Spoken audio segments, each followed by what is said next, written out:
쟁하고 애들 날 올 거야. 사실 정부 아주 정말 초기잖아요. 네. 그런데 지금 한 달 조금 지난 상황에 국정상황실장이 경질됐다. 네. 요거 대통령실에 뭔가 대단한 알력이 있다라는 지금 사인인 것 같아요. 그렇죠? 송기호 국정상황실장 요거 바뀌고 김정우 전 민주당 의원이죠. 민주당 의원이 지금 내정이 됐는데, 그러니까 인사부터가 이런 잘못됐어요. 제가 볼 때. 네. 민변 변호사인데 네.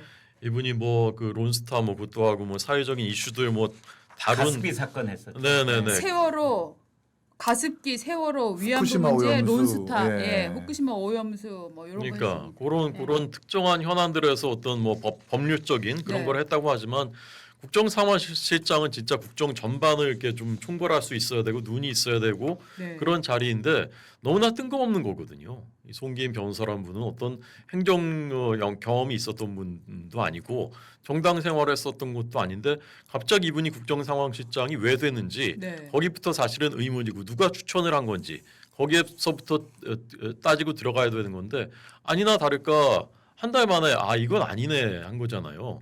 그러면은 여기에 누가 추천해서 어떻게 된 것이며 그 안에 어떤 알력이 있었던 것인지 모르겠지만 하여간 인사가 전반적으로 실패해요. 제가 볼 때.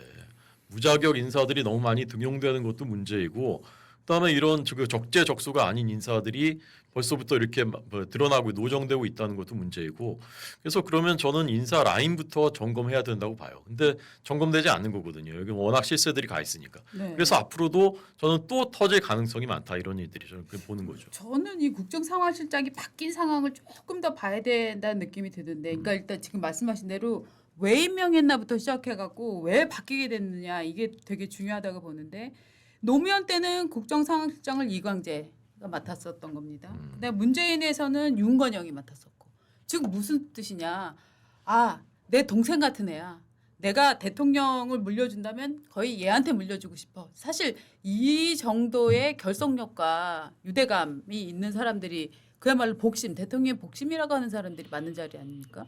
그래서 네. 과거에도 보면은 국정상황실장은 대통령이 힘을 실어주기에 따라서 네. 대통령실에서 2인자 역할도 할 수 있고 3인자 역할도 다 할 수 있는 그런 중요한 자리인데 거기 이제 송기호 국정상황실장이 됐다가 한 달 만에 아무튼 수평 이동인지 아니면 전격 경질인지 그 뭐 성격 불분명한 그런 인사 조치가 있었는데 그 월급은 비슷할 거예요. 경제안보 비서가. 핵심을 찔러 주셨습니다만은 월급 비슷. 귀에 확 들어오네요. 네, 그 점이 중요.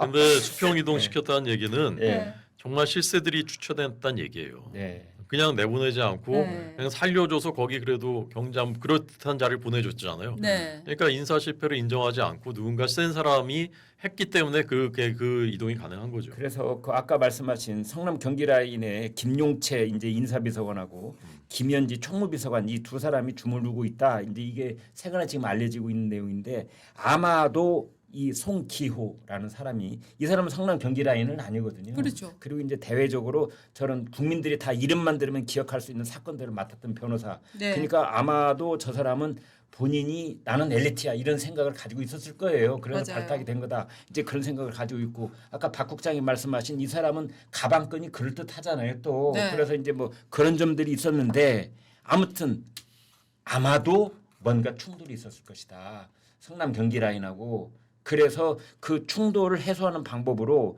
이 사람을 뭐 강준욱처럼 뭐 문제가 있어가지고 이렇게 낙마시켜 대통령실 내일부터 출근하지 마 이렇게는 할 수 없으니 수평 이동하는 방식으로 일단 비서관 직함을 주기는 하되 실장님이라는 호칭에서는 이제 지금 면직된 것이다 이렇게 보면 될 것 같아요. 저는 문책상 인사라고 보는 게 예. 그 국정상황실장이라고 하는 게 이제 국정원과 검찰, 경찰에서 올라오는 보고서를 취합해가지고 대통령한테 보고하는 자리이기도 그렇죠. 하고 예. 그것과 더불어서 민정수석 비서관과 함께 여론의 동향과 첩보를 종합해서 또 대통령한테 보고하는 자리이기 때문에 예. 어찌 보면 민심과 여론을 잘 어떻게 보여주는 자리이기도 합니다. 네. 근데 이제 이재명 대통령이 취임하자마자 이제 민방위복을 입고 수해 피해에 대해서 대비해야 된다라는 게 첫 장면이었는데 이번에도 십수명의 사망자가 나왔고 하다 보니까 또 이런 부분들 그리고 강선우 지명자 혹은 이진숙 지명자에 대해서 대체적인 여론을 종합적으로 제대로 파악 못하고 보고를 못했다라는 그런 문책성의 어떤 목적으로 경질을 하고 김정우 전 의원을 다시 임명하려고 하는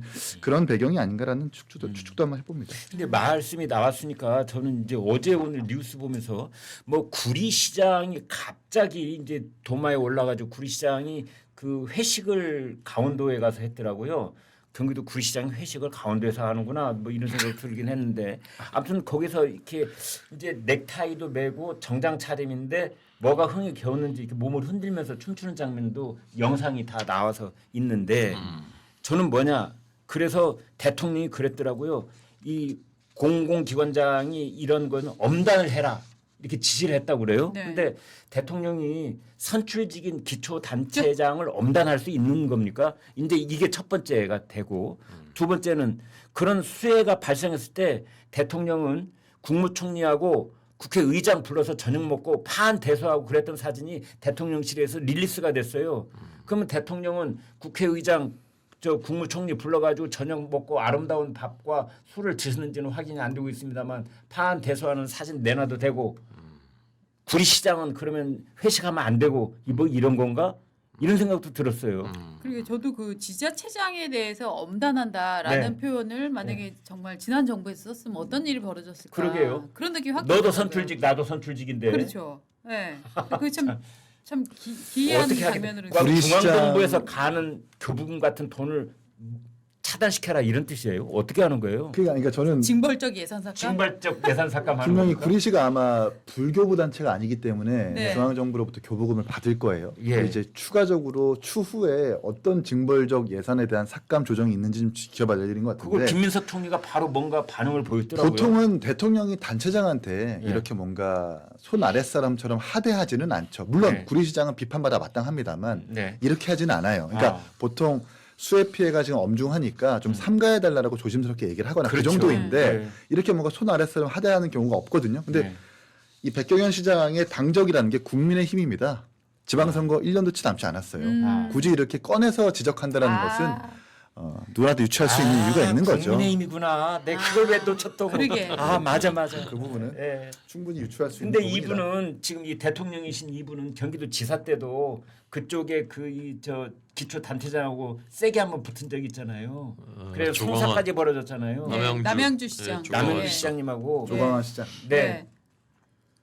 맞다이 주민- 떴죠, 맞다이. 맞다 있었죠 그때도. 네. 주민 소환제도 있을 수 있습니다. 주민 소환제. 예. 네. 그리고 이제 개딸들이나 이런 분들이 예. 주민 소환을 청구하면 일단 괴롭힐 수는 있거든요. 이 시장을. 그렇죠. 예, 네. 그런 것도 염두에 뒀을 수 있고 강선우 이거를 덮기 위한 어쨌건 이제 그 마녀 사냥 같은 어떤 그런 국민들의 감정을 선동하기 위한 그런 것도 필요했을 거라고 그런 시점이었다고 판단했을 거라고 봅니다. 네. 그러니까 적절한 행위는 아니었지만 대통령이 엄단이라는 표현을 글쎄요. 쓸만한 일이었나에 대해서는 저도 굉장히 의아스러웠는데 그러니까 네. 한마디로 말하면 대통령과 구리시장 네. 그걸 마치 상하 관계고 어떤 명령을 내리면 그걸 수발을 들어야 되고 그다음에 가진 방법을 동원해서 제재를 가할 수 있고 네. 그 엄단이라는 거는 뭐 징계를 할 수 있다 이런 뜻인데 그건 아니었을 거예요 아마. 그렇죠. 엄단의 그 구체적인 내용이 뭔지 매우 궁금합니다. 근데 솔직히 말하면 말입니다. 처신으로 따지면은 비가 오고 피해가 났는데 또 거기에 사실은 그 단체장이라고 하는 사람들은 이렇게 관리할 여러 집단들이 많이 있잖아요. 그런 행사에 가서 음주 가물을 한 것이 더 피해가 크냐 아니면 우리 집 변기 좀 봐줄래? 라고 한 게 정말로 피해가 더 크냐 이거는 상대가 있는 일이었고 누구를 시키는 거는 전 그런 느낌도 살짝 들거든요. 예. 부적절한 처신은 둘 다 똑같지만 저 모르겠습니다. 근데 한 사람은 이제 장관 되고 한 사람은 엄단 되고 막 이러는 거예요. 네? 참, 엄단과 장관 사이가 참 멉니다. 멀어. 그 잠깐 이제 다시 송기호 이저 상황실장으로 전 오면 실장. 예. 왜냐하면은 이 자리를 정진상이 갈지도 모른다. 막 사실 초기에는 그런 얘기도 있었어요. 그래서 하지만 야 정진상 지금 재판받고 있는데 설마 그 자리를 주겠냐라고 이제 예상을 했었고 그래서 이제 송기호 씨가 가게 됐단 말이죠. 그래서 저는 여기서 이 송기호 씨가 이렇게 밀려나는 과정 여기에 이 앞으로는 이렇게 밀려나고 나서 결국은 성남 라인 경기도 라인이 더 강력하게 이 대통령실을 장악하고 그야말로 이물질을 제거하는 작업들을 해나가지 않을까라는 이제 추측을 하게 되는 거죠. 그러니까 이재명 대통령도 아마 고민일 것이 예. 그 성남 좌파가 있고 여의도 좌파가 있습니다. 네, 어, 맞아요. 성남에 있는 좌파는 이제 급진적이고 약간 좀 전투적이고 공격적인 정치를 하는 사람이라면 예. 여의도 좌파는 약간 온건, 그러니까 근육 친화적인 좌파. 그러니까 이재명 대통령을 지지하는 세력이 그렇게 두 부류로 분류된다고 생각하는데 네. 사실 경기 성남 라인이 성남 좌파에 해당하는 거죠. 근데 이분들이 사실 계속 따라오면서 나는 여기 공신이 있으니까 나 이렇게 챙겨줘야 된다라고 지분을 요구하기도 합니다. 거기서 이제 그 온건 좌파라고 하는 여의도 좌파 출신의 민주당 지지자 혹은 자기 사람들이 과연 그 알력 다툼을 그냥 안 하고 지고 빠질 것인가 네. 좀 그렇게 보지 않거든요. 네. 그런 점에서 봤을 때 내부적으로 분명히 알력 다툼이나 갈등은 분명히 있을 것이라는 생각이 들어요. 갈등이 앞으로 저도 진짜 대통령실 인사를 두고서 끊임없이 뭐가 계속 나올 것 같다는 느낌이 많이 들거든요. 예. 그 일단 전화가 뜨르륵 와갖고 전화. 저 호준석 씨, 저 우리 지금 보수의 티오가 좀 필요한데 대통령실에 와주시겠습니까?라고 하면 가시겠습니까? 굉장히 모욕적인 질문이라고 생각합니다. 모욕적인. 그 장관 있잖아요. 그 한 분 있잖아요. 송그사 송민영. 장관. 예. 네. 근데 이게 장관은 그냥 그러니까 정무직인 거잖아요. 네. 그 정부의 철학과 이념에 네. 공감하는 것이고 우리나라는 이런 방향으로 나아가야 된다라는 그런 그 소신을 가지고서 이제 하는 것이지 않습니까? 그렇죠. 예, 그런데 그 계속 장관을 한다. 저는 그거 이제 받아들이기 어려운 일이라고 생각하고요. 이재명 정부는 결국은 이제 자기 편은 끝까지 지키지만 네. 그런 사람들은 이제 다 또 쳐내잖아요. 강준욱도 쳐냈고, 네. 그다음에 그 오광수 수석도 쳐냈고, 이진숙도 확실한 우리 편 아닌 사람들은 다 쳐내잖아요. 네. 그러니까 네. 잠깐 쓰고 이제 버릴 가능성이 높은 거죠. 그런 사람들은. 그 결국은 저는 초기에는 나는 실용주의를 하는 사람이야, 나는 그렇게 경도된 사람이 아니야를 보여주기 위해서 이런 사람들을 여러 명 썼지만 저는 이제 곧 아주 빠른 시일 내에 굉장히 이렇게 핵심 지지 세력으로 다시 이렇게 정리가 되지 않을까 이제 그런 그러니까 느낌입니다. 지금까지 이 앞에 그러니까 윤석열 정부도 그렇고 그 앞에 문재인 정부도 그렇고 그 대통령실 그 앞에 이제 청와대 비서관급 행정관 이런 인사들도 다 이 분명하게 공개하고 발표하고 이랬었거든요. 네. 근데 지금 여러분 알아차리셨겠지만 이 이재명 정부의 특징 중에 하나가 수석급, 그러니까 수석 비서관, 뭐 장관, 차관급 인사는 공식 발표를 하는데 비서관들 인사는 알 수가 없습니다. 나중에 그냥 이렇게 간접적인 방법으로 언론 보도를 통해서 안다든지 또는 뭐 나중에 무슨 일이 터졌을 때 이 사람이 비서관과 있구나 이렇게 하는 거거든요. 네네. 이제 이렇게 하는 이유가 뭘까? 그걸 이제 되짚어서 따져 본다면 이게 혹시라도 자기네들 쪽 사람들을 천천히 구렁이 담 넘어가듯 다 석권하기 위해서 그렇게 하고 있는 것이 아닌가? 왜냐하면 그걸 일일이 다 이제 그 대통령실에서 오늘 행정관 인사가 몇 명이고 이름은 이렇고 비서관 인사는 뭐 그렇습니다. 이렇게 나오면 예. 바로 이제 언론에서 비판 들어갈 거 아니에요. 그렇죠. 이제 그런 때문인지 아무튼 강미정 대변인이 설명을 안 해주네. 그러니까 사실은 그 이재명 라인 중에서 김낙중이라고 그 저 성남시 지역 언론사 출신인 사람이 있거든요. 이 사람도 네. 사실은 선거 때마다 캠프에서는 굉장히 열심히 활동을 했는데 지금 어디 가 있다는 얘기는 확인이 안 된단 말이죠. 그러면 지금 두 가지잖아요. 비선으로 활동을 하고 있거나 아니면은 뭔가 좀 기다려라 했다거나. 근데 이제 제가 들은 얘기 중에 하나는 비선들은 연말까지는 어디 보내지 않는다라고 얘기를 했다는 거예요. 그래서 오히려 이제 상당 무리의 사람들이 있는데 11월 말 뭐 여기까지는 어디 안 보낸다 얘기를 했다면 그러면 이제 결국 그렇게 기다렸으면 몇 개월 동안 사실 이런 일을 하는 사람들이 월급이 몇 달 동안 안 들어온다 하는 거는 사실 중요한 얘기잖아요. 네. 그럼 그 다음에는 그보다 더 괜찮은 자리 줘야 될 거 아닙니까? 네. 그럼 갈 때마다 이제 어디로 가는지 그럼 또 뭐 이재명 대통령 성남 라인 또 챙겼다, 뭐 경기 라인 또 챙겼다, 뭐 이 얘기 나올까봐 이렇게 이런 얘기들을 안 하고 있는 건지 모르겠는데 앞으로도 자리를 줘야 되는 사람은 굉장히 많이 있거든요. 네. 네. 이번에 제2 부속실장으로 임명됐던 윤기천 씨도 분당구청장 출신의 네, 성남 네, 네. FC 맞습니다. 대표이사 출신이었어요. 그러니까 맞습니다. 그때 문제가 발생했을 때의 청라 FC 대표이사였어서 맞아. 본인에게 뭔가 이해관계가 있는 네. 혹은 이 사람을 안 챙겨줬을 때 본인에게 좀 해가 될 수 있는 사람들을 네. 어떻게든 데리고 옵니다. 네. 맞습니다. 그러니까 지금 인사라는 게 뭐 실용이라고 말을 하지만 결국 내 사건에 도움되는 사람 맞습니다. 혹은 그냥 손절을 하면 내 사건에서 내가 불리하게 적용될 수 있는 사람들은 꼭 이렇게 자리를 하나 챙겨주는 그러니까 거거든요. 실용이 국민에게 실용이 아니라 내 재판의 나한테 실용. 대통령 어, 그러니까 내 내 재판의 재판의 실용. 실용적인 네. 사람 그런 나한테 대장경 실용. 표현도 많이 쓰는 거고. 나한테 어. 실용. 네. 이 그게 나- 좌파들의 특징이에요, 제가 볼 때. 아, 모든 행동과 그거의 예. 기준이 나한테 도움이 되는 일은 정말 열심히 합니다. 근데 이게 국가와 또 지역구 의원으로 치면 지역에 도움이 되는 일은 제가 보기엔 굉장히 게으른 사람들이 많아요. 거의 안 하는 경우가 역행하는 경우도 많습니다. 그 일을 열심히 하면 근데 이제 지역이 개발된다. 내 표는 떨어진다고 보는 경우가 많아요. 그러면 그냥 놔두거나 오히려 이제 막는 거예요. 그러면 결국 어떻게 되느냐? 그 지역은 점점 낙후되는 거죠. 그렇죠. 예. 그러면 주민들은 피해를 보는 건데 본인은 좋은 거예요. 본인한테 좋은 일은 정말 열심히 새벽부터 합니다. 근데 국가와 지역을 위한 일에는 굉장히 무능하고 게으르고 그렇게 되면 점점 그 나라는 점점 더 후퇴하는 거죠. 근데 그거를 이제 계속 용인해 주는 게 제가 볼 때 이제 첫째 이제 지역 감정이 이게 영향을 미치고 그다음에 이제 이념인데 잘못된 이념. 저게 정의야. 대한민국은 떳떳하지 못하게 태어난 나라야. 근데 저쪽이 뭔가 정의야.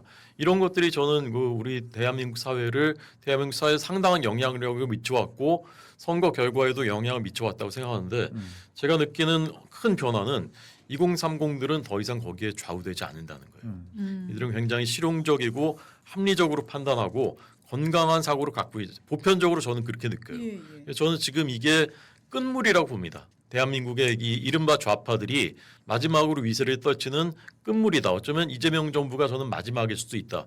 그래서 저희가 정말 잘하기만 한다면 보수 세력이 혁신하고 재건하고 해서 2030들한테 비전을 보여주기만 한다면 이걸로 이제 끝낼 수도 있다. 저는 그런 희망을 갖고 있습니다. 아유, 호대표님 저는 당 대표 출마 선언처럼 들렸어요. 그러니까 어떻게 당대표 하는 출마 건데? 선언을 네. 오늘 저기 예. 저기가 했던데 누구죠? 주진우. 주진우. 아, 네네네. 네. 지금 국민의힘 지금 니네 당 얘기부터 한번 해볼까요? 니네 당이요?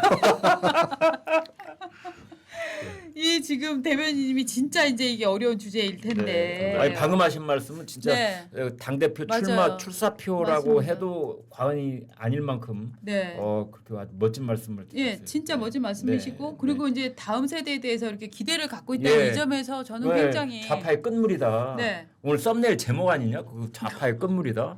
와, 기가 막히네. 한 가지만 더 말씀드리자면 네. 북한 정권과 관계돼 있다고 저는 봅니다. 아, 북한 정권이 저는 그 오래 버티지 못할 거라고 보는데 그러면 이게 북한 정권이 더 이상 붕괴되면 네. 우리 사회에도 엄청난 영향을 미칠 겁니다. 아. 이념 지형에도 영향을 미칠 거고요. 네. 세력 구도에도 영향을 미칠 거고 저는 곧 통일이 올 거라고 보고 네. 박근혜 대통령 때 통일 대박론이 있었어요. 네. 그게 그 당시에는 큰 호응은 얻지 못했지만 그때 항아레이트 만들고 항아리 만들고 했었는데 네. 저는 그게 이제 그 실현될 때가 왔다. 네. 그래서 아까 말씀드린 그 가짜 좌파들, 가짜 네. 진보들의 그 종언이 이제 다가오고 있다. 저는 그렇게 보는 거죠. 저도 공감입니다. 통일은 준비되고 뭐 세미나 열심히 하고 남북 당사자들 회의하고 이렇게 해서 오는 게 아니라 어느 날 갑자기 옵니다. 그렇죠.